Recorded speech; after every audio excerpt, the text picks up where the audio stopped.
Starting your week the right way, come into the FPL Green Room with me, Gianni Batici, and her, Holly Shand. Coming up in today's show, it's my segment. I'm very excited for this. We are going to be talking about the numbers game. Last week, we dropped 2 episodes sharing our first drafts, going through all the new rules for FPL this season. But this is now my time to shine. Nice. But before that, just indulge me here with a little bit of housekeeping, guys. If you fancy rating us and following us on Apple, Spotify, you name it, do go check us out. Mini league code is 139793. Also, check out our previous episodes. And finally, if you've got any questions for us, fplgreenroom@gmail.com. Holly, have we had anything in the mailbag this week? Yeah, we have. And I think this person has kind of taken inspiration from our trailer, because it is a question for you, Gianni, from Steve. It says, how long does Gianni spend in makeup? Oh, come off it. I'm in and out. I'm in and out so quickly. I mean, that might not be true. Do you know what? During COVID, we had to do our own makeup. Do you remember, Holly? We all had our sort of named makeup bags. And I've never applied foundation or whatever it is. And they were sort of having to talk me through it whilst I applied it. And I look back at some of the old pics or videos, and I look dreadful. I look like I was in drag. So I'm glad we now have professional makeup artists doing our makeup for us again. But I'd say it's quickly in and out. It's more the anti-shine I have. And I do my own hair. I'm quite precious about my hair, Holly, as you know. So because I go in with my hair already done, and I take my product with me just if I need a little top up, I therefore am in and out of makeup because I do my own hair. For you girls, though, it's often not just the face, but you get your hair done too, right? Yeah, normally you're like 5 minutes, job done, whereas I'm there for like half an hour, 45 minutes. And it makes me laugh because I think especially on Sky Sports, I think they have a lot of male pundits and not that many females. So when the producers are kind of booking your makeup slot, they'll just book 5 minutes thinking, we only need 5 minutes. And then I come along and I'm ages. So I always have to get there before you because I know that I'm going to be a lot longer in makeup. And I know back on the fantasy show for PLP, they've got caught up a little bit in the past by seeing that there's a Sam in the building, assuming that that's a man. And then it's Sam Bonfield and it's a woman, and it's a lot longer in makeup. So there's been a few kind of moments where seconds before going on air, we're not all there ready, makeup done.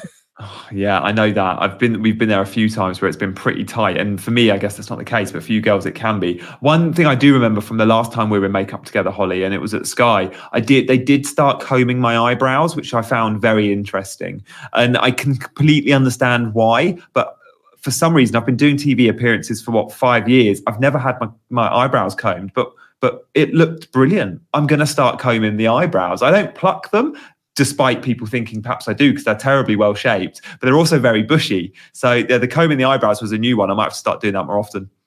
Yeah, you got recruited into different beauty regimes. It's going to take so much longer to get out of the house. Yeah, it must be. Anyway, look, enough of that. Let's get on with some FPL because pre-season's in full flow, isn't it? So I think for the next couple of shows, we're going to be looking at some eye test reports from me next week. But for you this week, it's all about the data, right? Yeah, absolutely. Numbers, maths is my passion. So this is where it's going to be a segment that we do week on week on the podcast, but we're kind of doing a little bit of a pre-season introduction because maths and me go hand in hand, and FPL as well. Were you a maths teacher? Did I know that about you? Well, you used to be a maths teacher, right? Yeah, so basically I'm a massive maths geek, and now everyone knows. Loved maths at school, did maths at uni. My husband, we're on the same maths degree. So if our kids are hopeless at maths, then I'm going to be like, are you my child? Bit early to tell. And then, I spent 9 years as a maths teacher before going full-time on FPL content. I remember Joshua Bull, who won FPL, is a maths professor at Oxford, isn't he? He's a lot better at maths than me. Well, clearly it helps you with your FPL game. So yeah, it's an interesting one. So Holly, okay, what's in store for us today then? What you got for us? So I've just been delving into the data. I've been focusing on the last 9 game weeks of last season. That was from game week 30 onwards, which was after the international break, the run-in essentially. And I've picked out some interesting stats, but it's going to be a little bit of a quiz. So don't think you can relax because I'm going to be asking you questions and a few surprises in there, but hopefully some interesting points. Important to note that in the last 9 game weeks of last season, Chelsea had 11 fixtures. Quite a few clubs had 10. Some had 9 as well. So not all of the data is absolutely comparable, but we'll go with it anyway. So first up, question, who was the highest scoring player in each position over the run-in? Oh, wow. For those those 9 game weeks, gosh, I'd say, I'm just thinking from memory who really excelled. I mean, Chelsea became a really good force for the run-in. I'd say Cole Palmer in midfield, probably. Yeah, he was the highest overall, actually, 102 points across 11 games. How is he not in either of our drafts at the moment, Holly? He's definitely the player I'm looking at going, how can I get him in? Okay, that's so midfield. Up front, I'm going to go Ollie Watkins.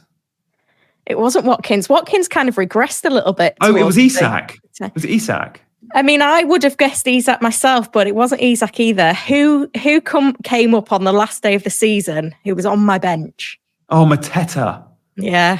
84 points for Mateta, the highest scoring forward over the run-in. When Glasner came in, he pretty much averages a return every game under Glasner. It's phenomenal. It's so much better than under Roy Hodgson. Yeah, so he was second to Palmer, actually. Isak was 7 points behind for context. Third place on the list is a defender.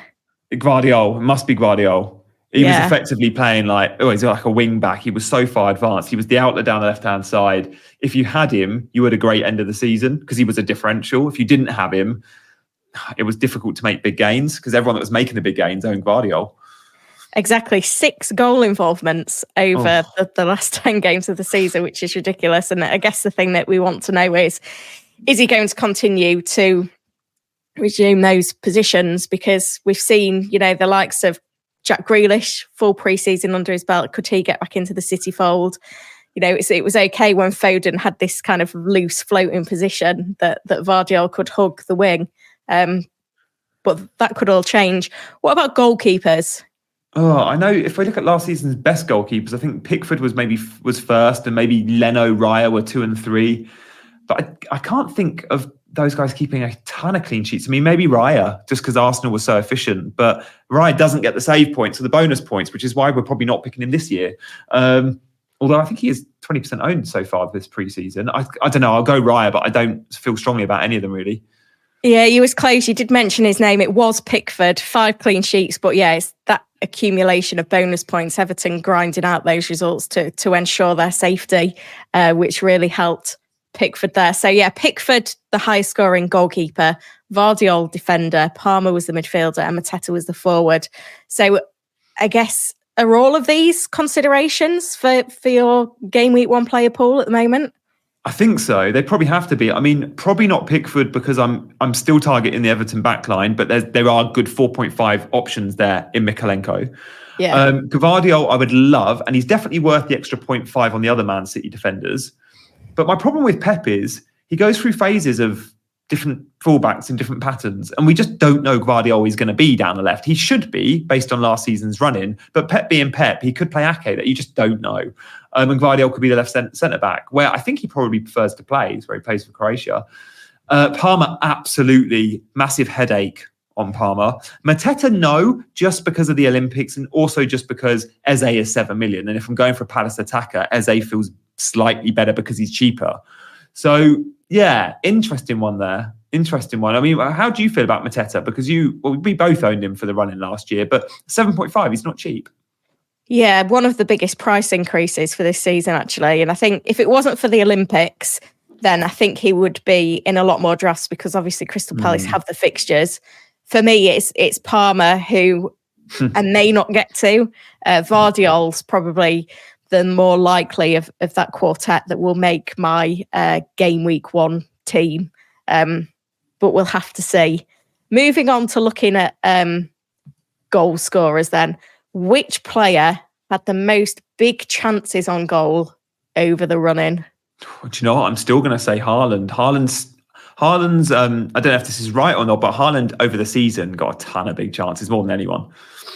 Yeah, he's second on the list, actually. 15 big chances in 10 games. But there was one man ahead of him that had 18 big chances over the run-in. I'm not going to say Isak. I think a lot will guess Isak. Is it Isak? Yeah, it's Isak. That many, did he? Big chances. Wow. And he converted, I guess, a lot of them. I think Isak is a player that generally overperforms his XG.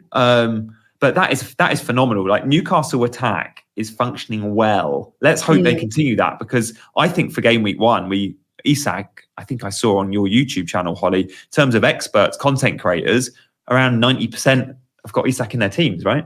Yeah, certainly within the FPL community, he's the one that's got must-have status. And when we shared our drafts on the episode last week, he was one of just 2 players that was present in both of our drafts.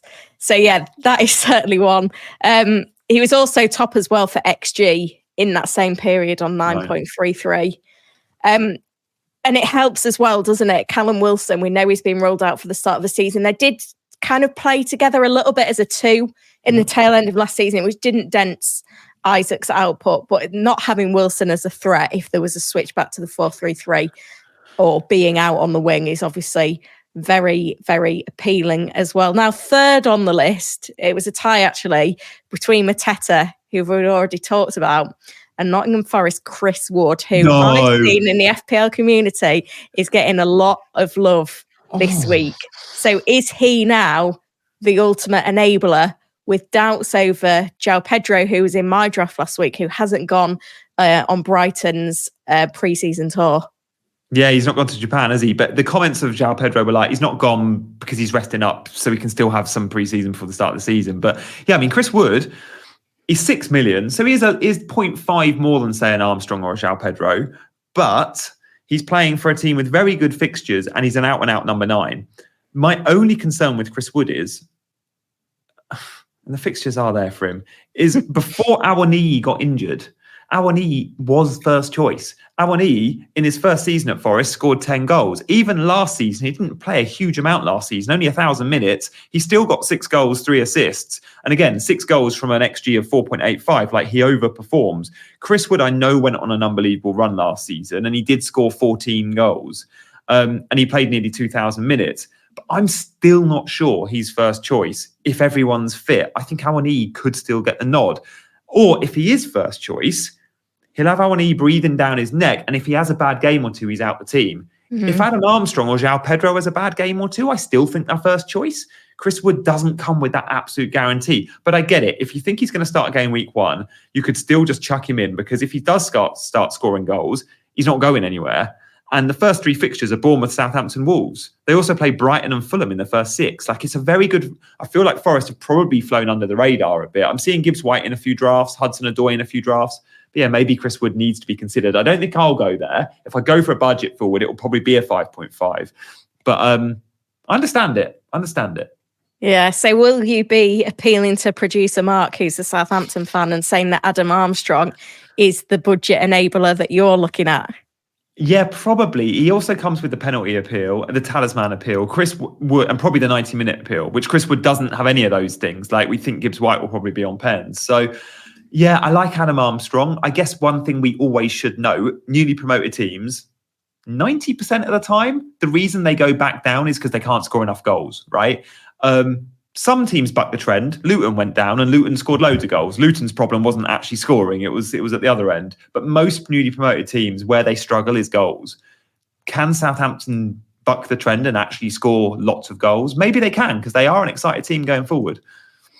Yeah, I mean, he's a player that I'm looking at. I think in my latest draft, it's still João Pedro that's in there, and I'm hoping that he can come good, because I still think he's got the most potential. But yeah, Armstrong and Wood are kind of in that cluster of players that could be the enablers that we need, especially if you're on a 3-4-3 and you're looking at maybe Haaland and Isak, and then that's where you might need the budget. If you've got Haaland, I feel like you need a 5.5 forward. If you don't have a Haaland, then maybe there's an argument to ignore that price band and have 3 sort of mid-level forwards. Like, what's your take on a Dom Solanke at 7.5, for example? Because he's only in 10% of teams. Yeah, and he's a differential, and he's a player that I picked out kind of before the game went live as one that's got big potential. And I feel like any rumours in the transfer market have died down a bit. It looks like he'll probably be a Bournemouth player still come game week 1. So yeah, I do like the look of him still. I think, probably you're looking at Havertz, knowing what you're like. I've actually just dropped. I mean, so this isn't too time sensitive. I've just dropped on YouTube my latest draft, right? And spoiler alert, it's my second draft. Havertz is in there. Havertz is in. So yeah. Yeah, I know. So I've only actually made 2 drafts, and many have. My first draft is up on this channel. It's worth watching because listening to on this pod, because there's very few changes. But one change I made was Watkins out, Havertz in, and then I upgraded one of my rubbish bench fodder midfielders to Leon Bailey. Again, another player I think has been a little bit overlooked. So yeah, Havertz, I am so predictable. Interesting. Right, we're going to move on to the next question then, which is, which player had the most shots in the box over the run-in? Oh, is it someone like a Foden? No. To be fair, I've missed a trick here, haven't I? Not putting a question in where the answer is Foden. We had Haaland and Isak tied in second place on 30 shots in the box over the run-in. But first place, Mr. Mo Salah, who's had his critics for having a poor season, didn't he? But if you look at his underlying numbers for the season, they were incredible. I can see you looking at your computer now, going to check whether I'm giving you the right information. Oh, damn. If you can see me doing that, does that mean every time I'm on a Zoom call at work and I'm clearly doing something on my laptop, then people know straight away where my eyes go? But yeah, Salah's underlying numbers were fantastic last season. Yes, he missed a period of time because he got that injury at AFCON. But either side of that, he was brilliant. So do we think we're overlooking Salah? I mean, in terms of the experts that I polled on my channel last week, Salah was in 84% of drafts. Was he really that high? Gosh, I mean, I'm not surprised because he does always deliver 200-point seasons. Like if I'm looking back at his last, how many seasons is it? 8 in the Premier League. Every single time he's had 200 plus. He's had 300 plus once.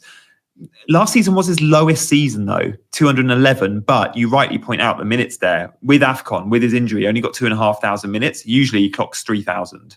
18 goals, 12 assists. I guess what we saw with Salah last season a lot was, when we speak about XG quite a lot, you and I both like it, he underperformed his XG. So 18 goals, he should have had 21. So he's 3 short there. And when we talk about shots in the box, he's always been greedy, but we expect his conversion to be at about par or even slightly better than his XG, when he was massively under his expected, which was an issue. But I think that can definitely flip. And I'm really excited to see Liverpool pre-season, because if Salah does blank pre-season or doesn't look good at all, that number you've just given will shoot down in terms of ownership. Because we're spending 12.5, we need to see something under slot before game week 1, I think, to keep him in our teams. Yeah, it's a really difficult one because we only know Salah under Klopp, don't we? And, we're expecting Liverpool are still going to be attacking. They've still got fantastic fixtures, but we don't know Salah's positioning. Do you think it's viable, thinking of the fact that it's Salah and then Haaland that have had the most shots in the box over the run-in last season, that we can go with both of them in our teams this season? This is something that I've been trying to tinker in the last few days with a Haaland and Salah draft. I think if I go with Haaland, I'm still going to probably go Salah. The only way I won't is if some Liverpool attacker turns my head, because Slot comes out and says Gakpo or Jota or Darwin's by first choice, and therefore they're going to be first choice in 7.5 million. They look good in pre-season, but I would need another Liverpool player to cover Salah if I go without him. In the same way, there's no way I go without Haaland and don't have Phil Foden in my team. I have to cover those 2 attacks one way or another. I think it probably will be Salah and Foden, but let's see. Yeah, there's a lot still to shake out in pre-season, but I think it's important to think about this form from the running, because sometimes it can transfer over. Looking at something else now, which player created the most big chances over the run-in? So who was the best creator? Wow, I mean, De Bruyne is always up there. Did he get enough minutes in the run-in to be the chief creator? I think he probably did. I'm going to say De Bruyne. Yeah, you're right. 13 big chances created. He is ridiculous, Holly, isn't he? Like he was out of form, he was out of shape. He still comes in and smashes the chances creation. It's just what he does. Absolutely. He got 5 assists from an XA of 4.68. Palmer was second on 9. Fernandez third on 8. What are you expecting from De Bruyne though this season, and what do you make of the speculation that we've seen in the last week around his future? It's tough because the rumours have been there for a while about Saudi and even MLS, but Pep's come out and said publicly he's going to stay. I think he's got one more year on his contract. Man City don't necessarily need the money there. So I think there's a good chance he moves for free next year. Same as Mo Salah. Like I think Salah and De Bruyne, this could be their last seasons, but I think we probably see him again. What I've noticed since De Bruyne came back from that injury though, for the second part of last season when he did play, we never saw quarterback De Bruyne. We never saw even number 8 De Bruyne. We saw second striker De Bruyne. And I think he has to play there now because I think his legs have gone a little bit. He can't do the box-to-box thing. De Bruyne, when he is on the pitch at Man City, if we go off last season, he's playing just behind Haaland, and that makes him a very good FPL asset. And at 9.5, if we think he's going to start every game, and again, I'm not sure if he will, and I'm not even sure, 100% sure he's going to be around. But if those two things happen, I like De Bruyne as an asset. Yeah, that's really interesting take there. Your kind of eye test on him and his positioning, trying to muscle in on my segment when you're next week on the eye test. But yeah, there's loads of potential there. I'm going to turn our attention now to defenders and attacking defenders, actually. Which defender had the most big chances on goal over the run-in? Oh, we've spoken about Gvardiol already, haven't we? I guess it's him because he was that advanced. Yeah, he was second with 4. Actually, top was Romero on 5. And then we had a tie in third place with Tomiyasu and Rayan Aït-Nouri. So I know we've spoken about Gvardiol already. Are there any other names on that list that you're interested in? What do you make of this Arsenal defence and potentially a new signing? Yeah, Calafiori, I think it's just going to be an awesome option for us in FPL because he'll be a more affordable route to the Arsenal defence. The big key question is going to be, is he going to be a guaranteed start game week 1? And I'm not sure, but I am worried about going without Arsenal defence. I look at all the metrics from expected goals conceded and clean sheets and goals conceded. Arsenal are not only the best in the league, but they're pretty much the best in Europe's top 5 leagues. Like that defence is amazing. And at the moment in my draft, I don't have a single Arsenal defender or goalkeeper. So maybe that needs to change, or maybe I just move to one when the fixtures turn game week 6.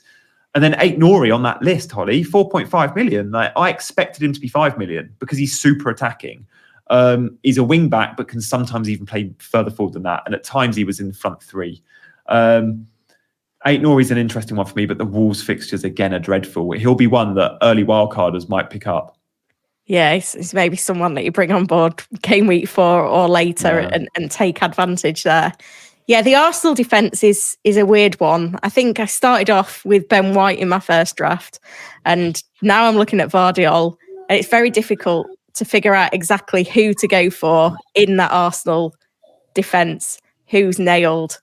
Even looking at Raya, to be fair, because in terms of clean sheets over the run-in, he kept 7 clean sheets in 10 games, which is just ridiculous. I know it's kind of like the tail end of the season and teams were kind of grinding out those results, but at 5.5 million is a lot cheaper than the rest of the Arsenal back line, which is a consideration. I mean, I could go anywhere in terms of goalkeepers right now. I guess it's one of those of how much money you've got left over and whether you spend that money on the goalkeeper slot or maybe on your first sub on the bench. And another thing that was really interesting when I crunched numbers, and this is the last question I've got for you on this, which defender created the most chances over the run-in? I mean, Trent is always, like De Bruyne, he's chief creator.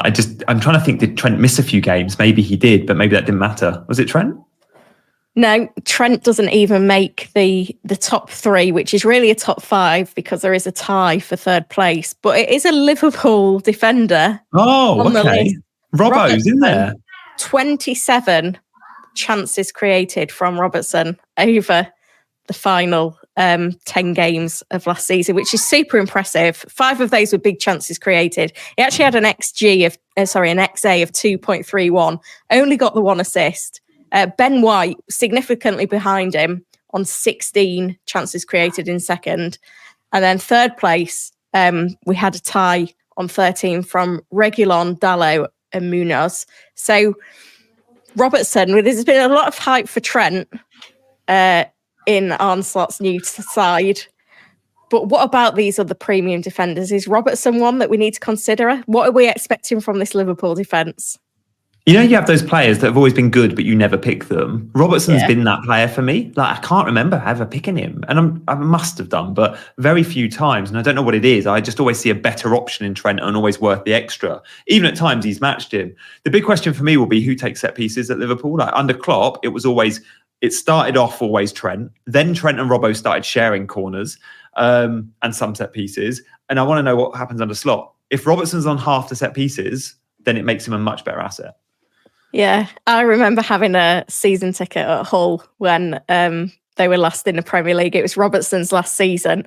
His ball distribution there was absolutely awful. So to see him now being one of the kind of top set piece takers in the Premier League is crazy, because the amount of crossfield passes that ended up going out for a throw-in for the other side was ridiculous. I actually read a really interesting article on The Athletic about, how he's improved his kind of dead ball deliveries over the years, because he didn't get a look in his first season at Liverpool either. But yeah, set piece takers, we need to know whether Salah's on pens. We need to know who's taking the corners and free kicks for Liverpool as well, because Szoboszlai did get a look in at the start of last season, which killed Trent a little bit in the game as well. Yeah, well, definitely want to honour. Oh, you were blessed with Harry Maguire at that season ticket as well then, were you, Holly? Yeah, he was player of the season. Is he? Yeah. Well, that was it then. I've subjected you to the numbers game for 20 minutes. You survived. There was a few answers that were bang on the money, some that were not far off either. So you did all right, Gianni. I've got a headache.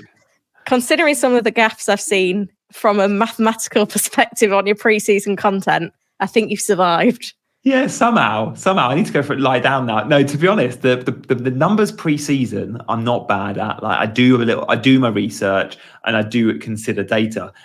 Every week as the season goes on, though, I shift from like analytics and data to eye test, where I'll start at like 50%. And as the season continues, it just goes 60-40, 70-30, 80-20. And then by the end of the season, I don't even consider looking at any numbers. And I'm making all my decisions based on what I see on TV or just gut shots. So yeah, I'm trying my hardest to do more and more data. And this pod's going to help me for that. So yeah, appreciate it as always, Holly. Brilliant. Right, moving on then to something completely different. Hopefully you've got a hack for me this week. Gianni, what's been your parenting moment of the week? Oh, I've got a great parenting hack this week. So look, Guy goes to nursery half day. We've moved her from afternoons to mornings. Now, the morning I was slightly worried about, thinking, she usually naps at 11 and we're going to be picking her up at 1. So what we've been doing is she's now 2, she's in the bigger class, morning sessions. We now say, okay, Guy doesn't now nap at 11, guys, so there's no need to put her down for a nap. She's more of a lunchtime napper or doesn't even nap some days. That's a lie. She naps every day at 11 still, but on the days she's at nursery, which is only 3 mornings a week, we just tell nursery to keep her awake effectively. And they do that. So we pick her up at 1, we get her home by 1:15, and by 1:30, she's in bed napping, get an hour and a half extra. It feels like we've got an extra hour and a half for free nursery. So instead of having childcare from 8 till 1, we've effectively got it 8 till 3. It's lovely. And it's free nursery care when she's just napping at home. So yeah, cheat code. Don't always have to be 100% honest with the nursery. Yeah, that's a brilliant hack. The thing that makes me laugh so much about nurseries, and you'll know this if you've got young kids, when they're at home and you're trying to get them down for a nap, and I know when my kids are younger, you have all these different tools. They've got their dummy, they've got their favourite cuddly toy, you might use white noise, a favourite blanket, you have to do a bit of tapping, a bit of cuddling, a little song, blah, blah, blah. You send them to nursery, and especially when they get into this 2-year-old room, which is what it tends to be, they put out these little mats on the floor, they give them all a blanket, and they all just trundle off, and like clockwork, they'll all just lie down and go to sleep. How do they do it? It It's blows my so- mind. Honestly, it's so annoying as well because you're like, oh, that she slept at nursery, and you just know every time you go there, it's so loud, and she's managed to sleep through it. Yet at home, if I boil the kettle or flush the chain, I hear screaming baby within seconds. So there we are when she's napping, so tiptoeing around the house. Yet at nursery, it's chaos and loud at all times, and she still sleeps through. It's mental. Yeah, good. So I'm not the only one there then, Holly. We've both clearly picked up on the ease of napping at nursery. Yeah, absolutely. I think they're the ones with the hack. I think it's that herd mentality. They see all the others doing it and they just copy. And even when it's a positive thing, they're happy to join in. Yeah, okay, nice. Holly, I'm already thinking of next week's show, and our pod next week will focus on what we've seen so far in pre-season with regards to an eye test, which I'm pretty excited about. So I've already started watching games, and there's been a few, but as the days progress now, we're getting like pre-season friendlies every day. So I'm really looking forward to bringing an eye test report, because players' positioning is so important, especially if we're looking at managers that maybe want to try something a little bit different with formation tweaks, or new managers, especially. Eyes on Liverpool, for example, eyes on Arsenal, eyes on Chelsea. Arsenal, of course, with a potential couple of signings coming in, Chelsea new manager. So I'm buzzing about that. More reasons to follow. If you're not already following, make sure you are. And if you are, you've enjoyed the show, then do hit the 5 stars and leave a review. It helps the algorithm. All the review stuff, Holly, you always tell me for YouTube, it's useful for the algorithm, isn't it? Yeah, absolutely. And if you have got any questions for the mailbag, that behind the scenes, let us know. Email us at fplgreenroom@gmail.com. Don't forget to check out our bumper 2 episodes from last week as well. If you haven't heard those already, the mini league code is in the description to the podcast, and we will see you back here in the green room next Monday morning. See you later, guys.